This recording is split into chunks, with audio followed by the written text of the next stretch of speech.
নির্বাচন কমিশন এসে আমাদেরকে এই জবাবটা দিয়ে যাবে। কারণ আমাদের এখানে তারা আমাদের চোখের সামনে ভোটার ছিল, আমাদের চোখের সামনে তাদের জন্ম হয়েছে, এমনও সন্তানদের নাম কাটা গেছে।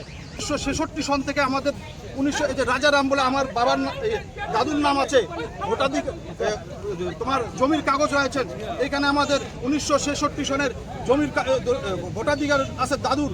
তারপরেও আমার নাম, আমার ভাইয়ের নাম, এক ভাইয়ের নাম রাখলো আর দুই ভাইয়ের তিন ভাইয়ের নাম কেটে দিল। এটা কোন নির্বাচন আইন চলছে? কিসের আইন চলছে এটা?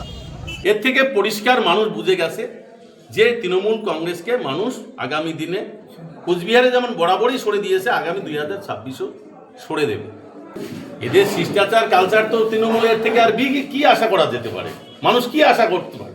আজকে আপনারা বলছেন যে যাতায়াত করছেন, মানুষ যাতায়াত করবেন, নিশ্চয়ই করবেন, সকলেই করবেন। তৃণমূলের প্রেসিডেন্ট 3-4 বার যাতায়াত আপনারা বলছেন, সেখানে কি অন্য ক্যান্ডিডেটরা যাতায়াত করতে পারবেন না? তার জন্য আক্রমণ হবে। সে কোনো কারো সভা থাকতে পারে, রোড শো থাকতে পারে, তাই বলে কি সেখানে রাস্তা দিয়ে কারো যাওয়ার অধিকার নেই?